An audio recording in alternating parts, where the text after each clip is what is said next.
बिहार का कौन सा भाग सर्वाधिक सूखा प्रबल रहता है, यानी बोला सबसे ज़्यादा सूखा। बिहार तो इसे जाना जाता है बाढ़ के लिए। बिहार क्या चीज़ के लिए जाना जाता है? बाढ़। कि बिहार में ज़्यादा क्या आता है? बाढ़ आता है। बिहार में क्या सबसे ज़्यादा आता है? बाढ़। लेकिन पूछा कि यहाँ सुखाड़ भी आता है। बिहार में बाढ़ भी आता है और सुखाड़ भी। तो भैया बाढ़ भी आता है, सुखाड़ भी बिहार में आता है। तो बोल रहा है कि भैया सुखाड़ कहाँ सबसे ज़्यादा आता है? उत्तरी बिहार में, पूर्वी बिहार में या दक्षिणी बिहार में? तो सबसे ज़्यादा सुखाड़ कहाँ आता है? दक्षिणी बिहार में। सबसे ज़्यादा सुखाड़ कहाँ होता है? दक्षिणी। जहाँ पानी बहुत कम मात्रा में बारिश होता है, वहाँ नदी उदी भी है, गंगा उंगा जी भी नहीं है उधर जल्दी, ठीक है। तो इसलिए दक्षिण बिहार में क्या आता है? सुखाड़ आता है। अब बाढ़ आता है उत्तरी बिहार में। यहाँ क्या आता है? बाढ़। अब पूछेगा सबसे ज़्यादा बिहार में बाढ़ कहाँ आता है? तो उत्तरी बिहार में। और सुखाड़ कहाँ आता है? तो दक्षिणी बिहार में। यही दो प्रश्न पूछता है, ठीक है। तो बाढ़ आएगा उत्तरी बिहार में और सुखाड़ आएगा दक्षिणी बिहार में। कोई दिक्कत? याद हो गया? सुखाड़ कहाँ आएगा? बोलो, सुखाड़ कहाँ आएगा? सुखाड़ आएगा दक्षिणी बिहार में। अब बाढ़ कहाँ आएगा? उत्तरी बिहार में। बाढ़ कहाँ?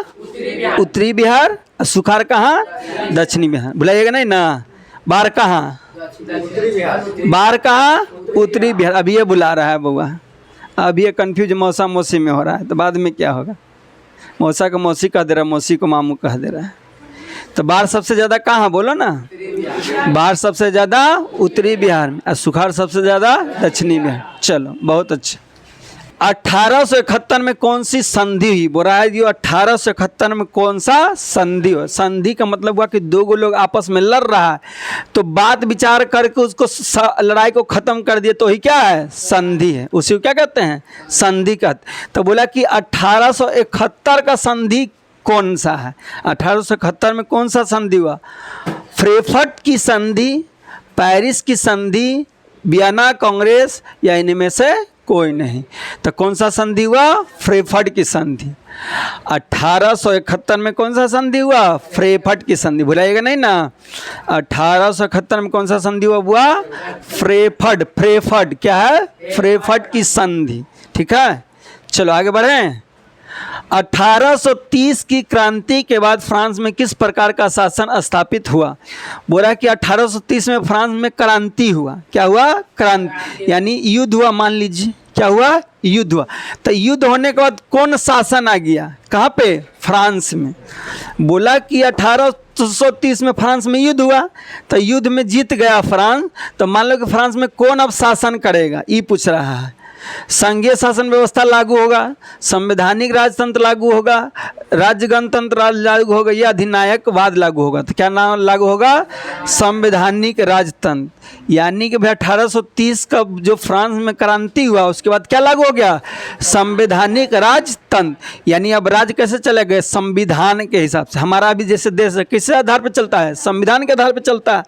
तो ऐसे ही जब फ्रांस का जो 1830 का क्रांति हुआ तो उसके बाद कौन सा आ गया? संवैधानिक राजतंत्र। यानी अब वहाँ भी संविधान बन गया और वहाँ का भी देश अब कैसे चलेगा? संविधान से चलेगा। किससे चलेगा? संविधान से। आगे देखो, रूस की बोल्शेविक क्रांति का नेतृत्व किसने किया? बुरा, रूस में कौन सा क्रांति हुआ? बोल्शेविक क्रांति। और नेतृत्व मतलब होता है लीडरशिप। जैसे टीम इंडिया का भी लीडरशिप कौन करता है? T20 में कौन करता है? अलग करता है, सूर्य कुमार यादव करता है। तो नेतृत्व हुआ। 50 ओवर वाला में कौन करता है? रोहित शर्मा करता है। टेस्ट में कौन करता है? रोहित शर्मा। तो इसको कहते हैं नेतृत्व करना। जैसे हमारा देश का कहीं दूसरा देश में जाता है तो नेतृत्व कौन करते हैं? प्रधानमंत्री करते हैं ना। तो इसे ही बोल रहा है कि जो रूस का बोल्शेविक क्रांति हुआ तो उसमें नेतृत्व में यानी सबसे मेन नेता कौन था? करंस्की था, ट्रोत्स्की था, लेनिन था या स्टालिन? बताइए कौन था? लेनिन था। कौन था? लेनिन। कोई दिक्कत? चलिए आगे। भारत में राष्ट्रीय आय की गणना कौन करता है? बोल रहा है भारत में कौन सा है? राष्ट्रीय आय। भारत में कौन सा है? राष्ट्रीय। राष्ट्रीय आय क्या होता पता है? राष्ट्रीय जैसे देश के अंदर हम लोग कमाए वो, अब मान लो कि हमारे देश के आदमी बाहर चल गया, विदेश चल गया है, वो कमा रहा है, उसको भी जोड़ देंगे। पूरा भारत में कमाए वो, अब विदेश में जाके जो कमाए वो, दोनों को जोड़ दिए तो उसी को क्या कहेंगे? राष्ट्रीय आय कहेंगे। यानी देश के अंदर जितना कमाया सब आदमी वो पैसा, और विदेश में कमाया वो पैसा, सबको जोड़ देंगे तो उसको क्या कहेंगे? राष्ट्रीय आय। तो इसको गिनता कौन है, वही पूछ रहा है कि भारत में राष्ट्रीय आय की गणना, गणना मतलब गिनती करना, गिनती कौन करता है? भारत में राष्ट्रीय आय की गिनती कौन करता है?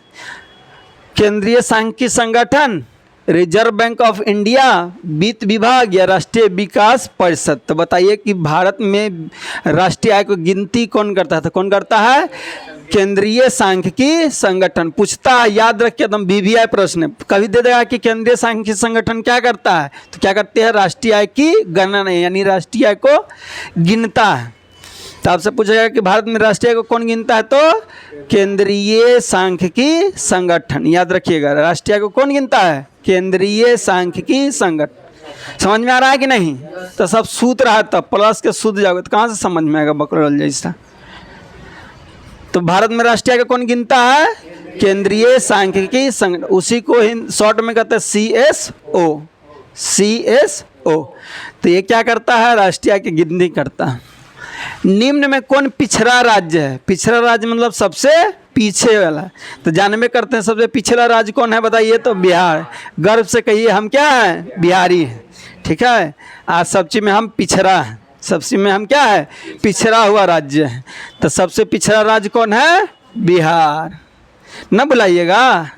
चलो, आर्थिक क्रिया का क्या उद्देश्य है? बोला जो आर्थिक क्रिया है, आर्थिक क्रिया मतलब रोज का हम काम धंधा कर रहे हैं, पढ़ रहे हैं, लिख रहे हैं, दुकान चला रहे हैं, कमा रहे हैं, मजदूरी कर रहे हैं कि नहीं?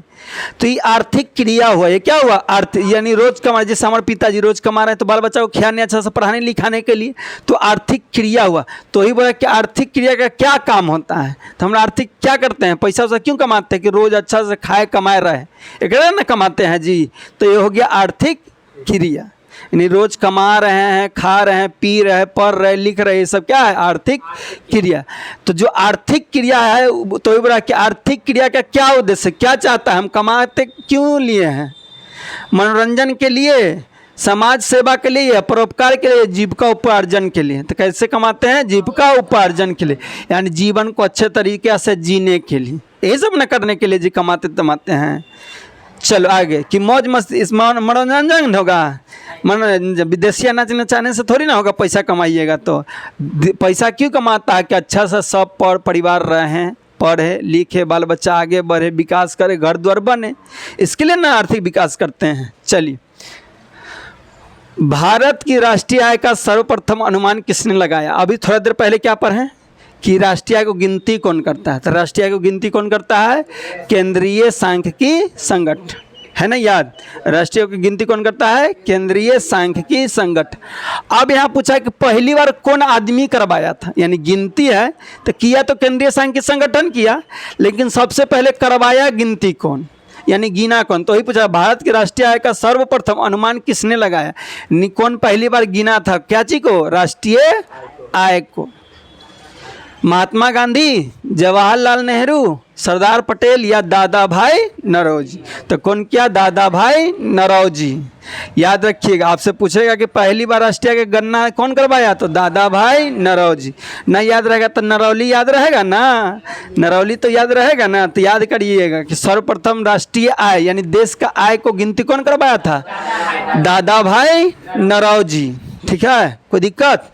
चलिए आगे। दीर्घकालीन ऋण प्रदान करने वाली संस्था कौन सा है? दीर्घकालीन मतलब बहुत समय के लिए, लंबा समय के लिए।